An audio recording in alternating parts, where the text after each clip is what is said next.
Bom, pessoal, boa noite. Obrigada pelo convite. Assim como nosso amigo, também não sou desenvolvedora, tá? Falando um pouquinho de mim, também sou engenheira, só que sou engenheira eletricista de formação. Sou engenheira de telecomunicações por ênfase. Comecei minha carreira trabalhando com TI por acaso, né? Eu hoje faço parte do time de software da Promologicalis, focado em arquitetura de soluções IoT. Tá? Também diferente um pouquinho de falar só sobre desenvolvimento, apesar de o meu time ser todo de desenvolvedores, tá?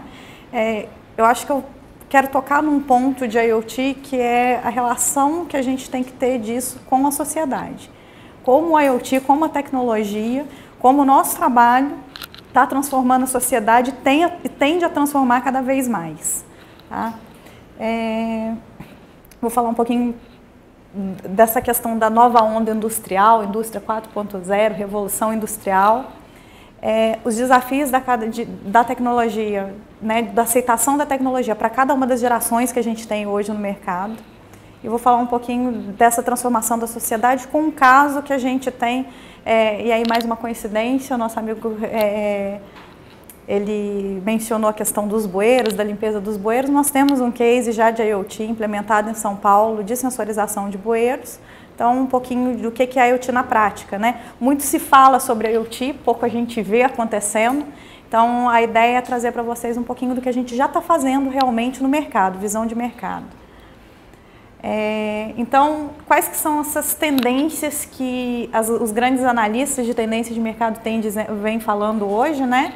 E os grandes fóruns vêm mostrando hoje para a gente que nós vamos viver a quarta revolução industrial, né? Nós estamos começando a viver a quarta revolução industrial. Primeira revolução industrial, quando descobriram o carvão como fonte de energia, as primeiras locomotivas, as primeiras máquinas a vapor, o começo da automação por meio de máquinas, né? Dos trabalhos.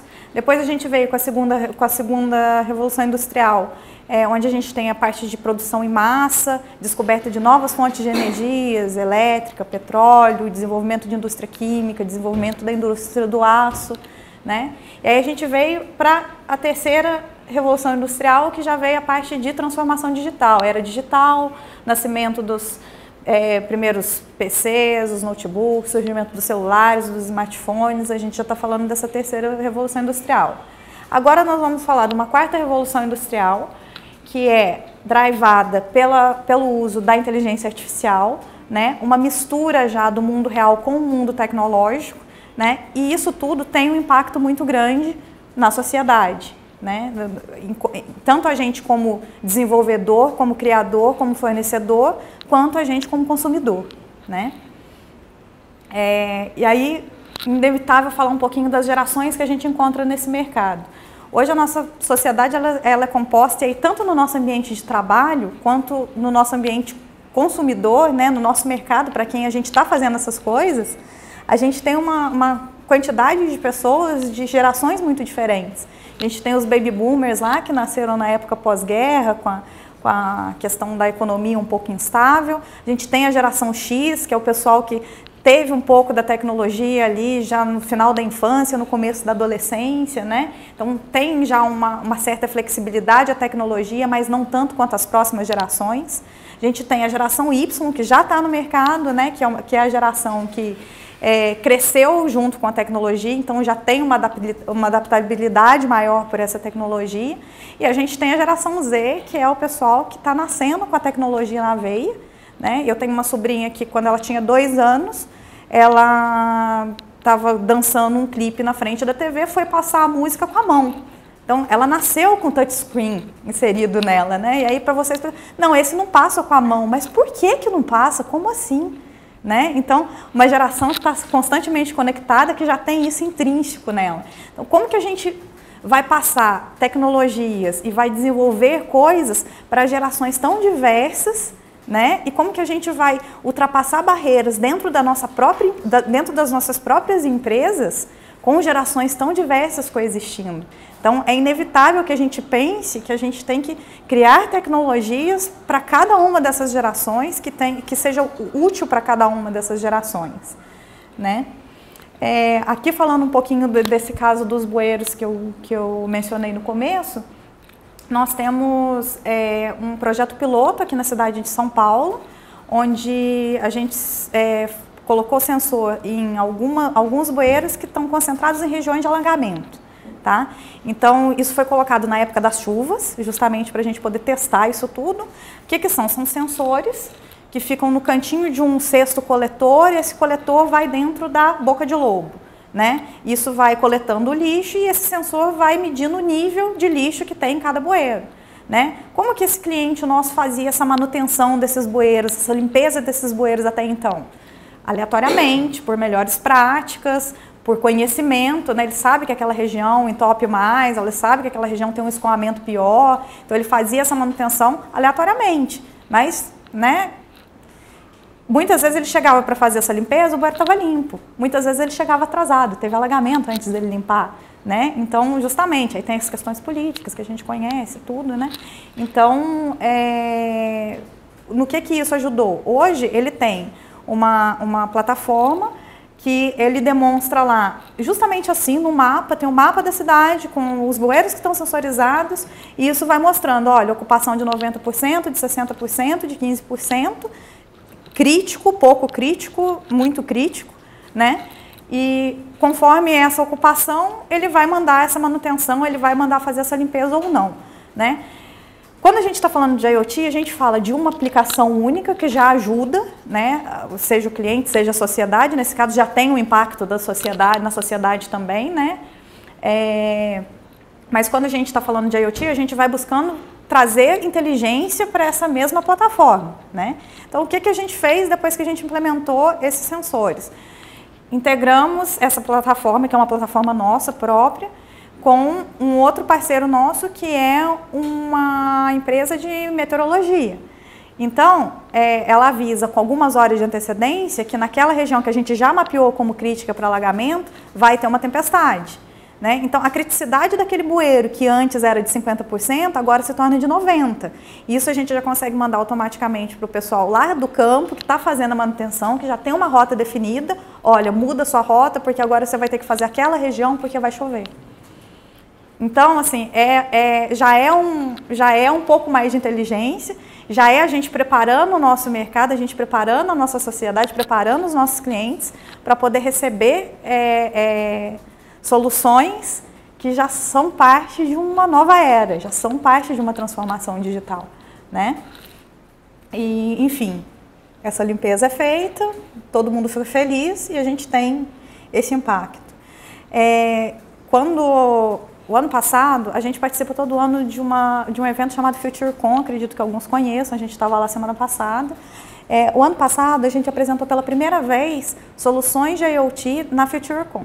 Então, a gente apresentou a nossa plataforma, integrando sensores que faziam medição de bueiro, medição de lixeira, análise de som, então, assim, sensores que analisam por frequência, por análise de frequência, se aquilo ali é um arrombamento, é um tiro, é uma batida de carro, então você faz essa integração com uma câmera, então você consegue mandar um alerta por meio dessa análise desse som. Então a gente apresentou tudo isso nessa FutureCon e a gente acabou tendo uma chamada num jornal, né? E a minha mãe viu esse jornal. E aí ela me ligou depois que passou o jornal, a gente ainda estava na feira, e ela me ligou e falou assim, nossa, agora eu entendi o que você faz. Então, assim, é engraçado, mas é a gente vendo o impacto do nosso trabalho na sociedade. Né? A minha mãe, que é de outra geração, realmente entendendo o que eu faço, por quê? Porque a gente está conseguindo alcançar a sociedade como um todo. Né? Então, eu falo aqui, esse aqui é um framework que a gente tem de ver o IoT fim a fim. Eu acho que isso é muito importante da gente começar a pensar quando a gente está falando da sociedade também, e mesmo de negócios, né? É importante a gente ver desde a parte de sensorização, a parte de conectividade, a parte do desenvolvimento das plataformas, né? Isso tudo tem que ser visto fim a fim. A gente tem que encarar o mundo do IoT como um ecossistema bastante complexo, não são só mais os wearables ou os arduinos, né? Existe essa parte, mas é um ecossistema muito complexo e a gente tem que enxergar dessa forma. Né? Então, tudo começa com as aplicações de negócio, tudo começa com as aplicações de negócio. Temos uma necessidade, vamos desenvolver uma solução. Mas a gente vai ter que olhar toda essa parte de plataforma, então todos os componentes que são necessários para uma plataforma, e aí aqui com certeza tem gente vendo vários desses componentes em separado, então como que a gente pode juntar isso, como que a gente pode fazer isso, trabalhar de forma conjunta, de forma inteligente, né? Toda a parte de comunicação, e aí a gente pode entrar em várias discussões sobre os protocolos, as padronizações de protocolos, enfim, que ao invés de 7 minutos a gente vai levar 7 dias, né? Mas enfim, com certeza a gente tem algumas coisas para discutir nesses temas. Aí a gente entra em toda a parte de Edge Computing, Fog Computing, que também são temas que a gente tem que discutir quando a gente fala de IoT. E, finalmente, a gente vai falar dos devices físicos, né? Então, os sensores propriamente ditos, os controles, os atuadores, né? Tudo isso tem que ser amparado por quê? A parte de segurança. Então, já é comum a gente ver charges da lixeira falando, eu não vou trabalhar até que você pague meu hacker. O banco falando, não vou te dar dinheiro até que você pague meu hacker. A gente já vê charges desse tipo. Pode acontecer. A gente, né, todos os filmes de ficção que a gente vê, provavelmente, de uma forma ou outra, eles tendem a virar uma realidade. Então, como que a gente se precaver também, olhando a parte de segurança em paralelo com todo o desenvolvimento que a gente está fazendo, né? Toda a parte de consultoria para a gente conseguir ver esse fim a fim, conseguir traçar da onde a gente está saindo, para onde a gente quer chegar, né? Então, isso também tem que andar em paralelo com toda a parte de desenvolvimento e toda a parte de suporte disso tudo, né? A gente vai fazer, depois alguém tem que manter. Então, a gente tem que pensar em fazer pensando que alguém vai ter que manter isso tudo depois, né? Então, essas são a parte do que a gente chama do framework, que a gente chama de framework de IoT fim a fim, tá? Que é a forma como lá na Promologicalis a gente enxerga isso. Mas, acima de tudo, como que a gente vai fazer tudo isso olhando para a sociedade, né? E eu acho que o nosso grande desafio é justamente a gente conseguir desenvolver pensando em trazer um benefício social, né? Pensando em como isso impacta na vida das pessoas. A gente não está mexendo mais só com tecnologia, a gente está mexendo e vivendo e transformando uma sociedade. Então, eu acho assim, eu quis trazer essa discussão porque são coisas que às vezes a gente fica ali dentro do escritório e atrás do computador e a gente vai pensando em desenvolver e evoluir, mas a gente esquece do porquê e do para quem a gente está fazendo, né? Então, eu quis trazer essa discussão aqui para dentro também, apesar da gente ter um caráter de desenvolvimento, está na hora da gente começar a pensar nas consequências de tudo que a gente está fazendo, né? Até aonde a gente quer chegar com isso e o que a gente tem que fazer para fazer isso da forma mais pura possível, né? E mais completa possível para a sociedade. Tá bom? Bom, é isso.